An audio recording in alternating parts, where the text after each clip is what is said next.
stuff. Let's go to TikTok. House passes bill that could see TikTok banned in the U.S. Okay, House passes bill that could see TikTok banned in the U.S. Let's kind of go through a couple of these things here. Robin, I think you have a video for this as well, right? The House of Representatives has passed a bill that could pave the way for TikTok to be banned in the U.S. app stores. Both Democrats and Republicans supported the measure, which advanced out of committee in a unanimous 50-0 bipartisan vote. Interesting. It's a rare show of bipartisan unity in a heavily fractured political environment. The bill, led by House China Select Committee Chair Mike Gallagher, Republican, Wisconsin, and ranking member Representative Raja Krishnamurti, Democratic from Illinois, would block TikTok in the U.S. if its parent company, ByteDance, does not divest it from its within 165 days of passage. That's 6 months. I think it's 6 months, right? Is that about 6:30? Yes. That's 6 months, give or take, just under 6 months. So it would also require, I think it's less than 6 months. It's 5.5 months, give or take. It would also require to be bought by a country that is not a U.S. adversary. It's not immediately clear if the Senate will take up the legislation. Tom, what do you know about this TikTok ban that we have going on here? Well, first of all, you mentioned the committee 50-0, but then it went to the House floor 352 to 65. Right. That is bipartisan if you've ever seen it. That was strong message from Congress. And what they're saying is, hey, either an American company has to understand that they need to own it, meaning on American servers, on U.S. soil, all of that, or you're basically off the air. So we're going to cut you off and you come over here. But who's going to buy it? Who's up for this? Well, that's interesting. Do you know who the infrastructure partner, the key infrastructure partner, cloud services? It's Oracle. Oracle is the infrastructure services provider for Oracle Cloud. And Larry Ellison would be the guy who's in pole position, because if you buy TikTok, they don't make money yet, and part of it is the incredible infrastructure that takes to support all the video in the background. So if Microsoft buys TikTok, and they were rumored to be one of them, they don't think Department of Commerce will let that happen because they already own LinkedIn, and everybody's worried. It's like Spirit and Southwest Airlines couldn't get together because it would be, remember that PBD? And they would say, hey, no, that's one low-cost airline. That would be too much. The consumers need choice. So people don't think that Microsoft would be given permission to buy TikTok because they already have LinkedIn. There'd be too much social media power. But whoever buys it is either going to be paying Larry Ellison a ton of money for infrastructure, or Larry Ellison buys it. And there's really, if you look around, the people that are out there, Amazon is out there. And then the question is Alphabet out there. Because remember, Alphabet, Google lost. They were part of the LinkedIn bid process, and they lost to Microsoft that already had Slack and LinkedIn Business Services. And God knows they desperately needed a LinkedIn because Google Plus didn't do well. Correct. So the pole position. Tom, is Google Plus still active at all or no? Is it at all around? Like, this is not a joke. I'm actually asking a real question. Well, as they say in social media, if you have to ask, it's. I don't know that. I don't even know if it's. I'm embarrassed to say I don't know, but I don't even think it's still alive. Did they stop it? Does it say like an end date, Rob? Zoom in. Does Google Plus have an end date? Shut down. Oh, okay. Got it. They shut it down. Go ahead, Tom. Yeah, so this puts Google, Alphabet, and Oracle side by side. So if Google buys it, they're writing big checks to Larry Ellison. Yeah. If Larry buys it, he puts all that profit in his pocket. Apparently this is like, by the way, and this is my opinion, anytime Nancy Pelosi is like all in with the other side, something is off, okay? And I just sent Rob the photo. Rob, can you show what the bill is? This TikTok ban, they're saying is a Trojan horse that's going to be put in. Like, hey, we're trying to save us from China, when actuality, this thing is going to give the president power to take down any website, any app by saying it's a foreign. This is it right here, Pat. I'll read it for you. TikTok's ban bill, HR 7521, gives the executive branch of government the power to define any platform or website as foreign owned, even if it's domestic, giving them the ability to control, censor the content being published by the company. Elon Musk posted, this law is not about TikTok. It's about censorship and government control. Think about it. They can't shut Elon down. They can't shut down X. Now they just found the way to manipulate and get in there and be like, oh, This is going to give the president, the executive branch, power to go, wait a minute, this is, even if it's domestic, they can shut down a website or a platform. Wow. That's the way to get X. Rob, play this clip. This is my girlfriend, Nancy. Talk, girl. Go ahead, The girl. main thing, though, is we want TikTok to exist. We're not there to ban it. I've said we want to make it tic-tac-toe. We have to see the divesting of it of the Chinese government having the custodial possession of the data, whether they have used it. She's drunk. She's 3 martinis in. Custodial access to the data. Yeah, that's the question. So there's 2 questions here. The first question is, who's going to buy it? That's a question I answered, and this is what came out of committee. The second question is, to your point, very good point, is what ends up being in the bill. Exactly. Because it's a bill, not just an executive action to say, hey, for national security purposes, you need to sell and divest. They're actually putting a bill together to force it. And we all know that when it's in a bill, we had this big argument last time, and I yelled at Adam, is that what's in the bill, what else is in the bill is what's the problem. Yeah. Mm-hmm. Well, Vinny, you bring up a great point. The Thank whole you. Trojan horse concept. Rob, I sent you something. The person that basically brought daylight about this was the representative from Kentucky, Thomas Massey. He's been out there. I sent you his tweet right there. But you're absolutely right. He basically said in the tweet, the so-called TikTok ban is a Trojan horse. The website will be given the power, the president will be given the power to ban websites, Not just apps. oh, wow. There it is right there. The person breaking the new law is deemed to be the U.S. or offshore internet hosting service or the App Store, not the foreign adversary. I'm actually super appreciative that we're hearing both sides because I've been very outspoken, especially last podcast, like China and the CCP cannot be trusted. Espionage, data collection, surveillance, sowing discord, Gen Z indoctrination. There's a lot to be said of why TikTok should be divested, sold off, everything like that.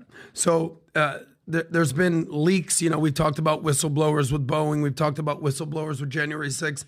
There's been whistleblowers or leaks within TikTok. And one of the whistleblowers says, listen, whatever you hear from the CEO, Xu Zichu, don't believe it because everything is seen in China. All data flows to China. You know, we're talking about this House committee that voted 50-0 to ban TikTok. Well, there's a committee in China, and they're part of the CCP, and they're embedded within ByteDance that owns TikTok. And you know what they're called? The committee. And they get to view all the data that is around the country, so around the world. So it's a great conversation to be had. I think it was 50 Democrats who voted against this, 15 Republicans. But at the end of the day, 352 congressmen. There's the number right there. Yeah. 352 to 65. You know, there's a saying out there that when both parties agree upon something, be very skeptical. Yeah, and but Adam, at the end of the day. Yeah, I'm sorry, go ahead. Yeah, no, at the end of the day, I'm thinking like, who's encouraging to keep TikTok? Who is it? Because we've heard countless calls of people calling Congress to basically keep TikTok. It's helping my business. Teenagers calling their congressmen because they're obviously This is not that though, addicted. right? This isn't about shutting down TikTok because Divest. whoever ends up shutting down TikTok in the U.S., you're gonna lose that voter base, whatever that voter 100%, base yeah, is, for right? sure. So they're all very, very careful on who it gets the credit for that, right? Of course, yeah. So it's kind of like yesterday we're having a conversation with one of my guys and. You know, he's a PhD guy, and the conversation is about, hey, you know, the daughter is is not a very good swimmer, okay? Okay. And but the father, it's a very interesting dynamic. The father is like, no, but I think she's going to be an Olympic swimmer, and the mother was a swimmer. Oh. And the mother's telling the father, like, listen, your daughter's not going to be a Olympic swimmer. She's lazy. She doesn't do this. She doesn't do that. And people at her age, when it comes down to, no, but she's going to be a swimmer.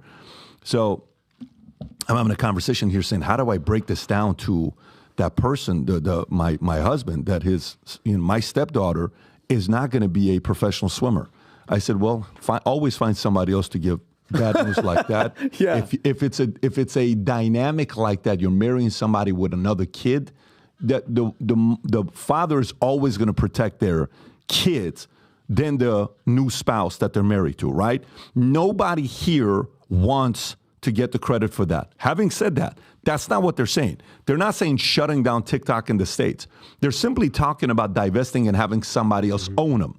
Now, while they're doing that, if, Tom, you guys are saying that this is going to be a bill, they can always revert back, because right now they could agree here together, right? Fast forward in 2028, go to 2032. All of a sudden, Elon Musk, hey, listen, we're not liking this, and we have to divest. He owns too many companies.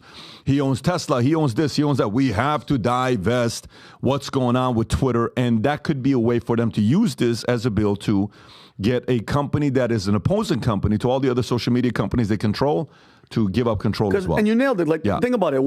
You know why the left hates Elon? Because he's letting us talk. He's letting everybody open opinion, either good or bad. We get to see it. And that's why all the he's on drugs, his brain is gone, he's messing with women. I'm telling you right now, this in the long run is going to come back. They're going to try to shut down X because of this type of bill. I'm telling you right now. Because, by the way, Adam, you said, you know who owns ByteDance? ByteDance owns TikTok, right? CCP owns 20% of ByteDance. And 100% of the data. Yeah, exactly. 60% is owned by global investors and 20% by the employees. That's it.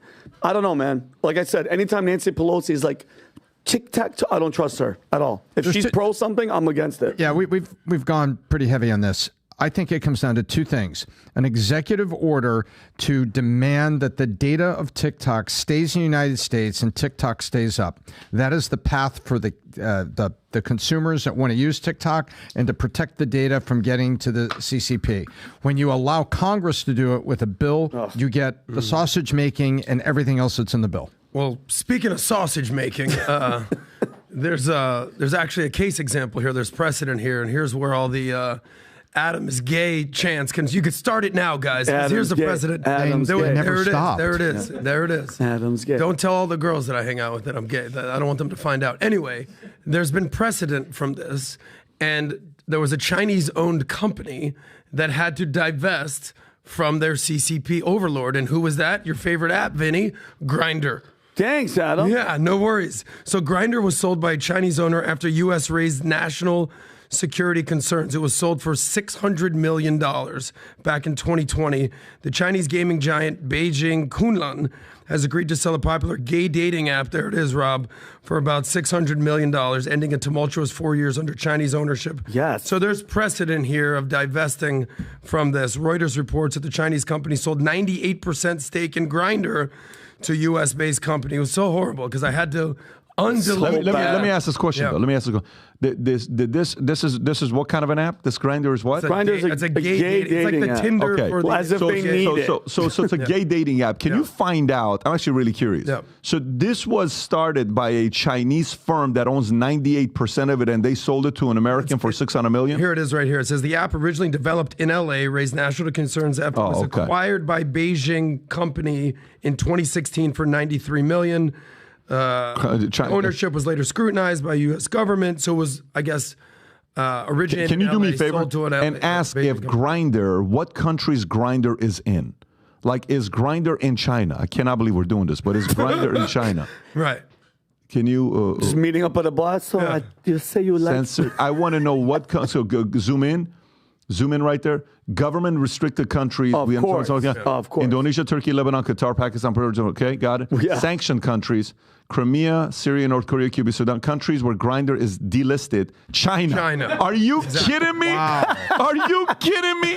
So they're 98%, but they're saying, let's turn everybody else. Yeah, you're gay. But don't bring that into China. No kids. You gay? Oh, my gosh. You got to be kidding me. How many global users does Grindr have? Well, there's 2 of them in here right now. Me and you, Vinny. Yeah, add 2 to that. Let's go, bro. But it's there. It is.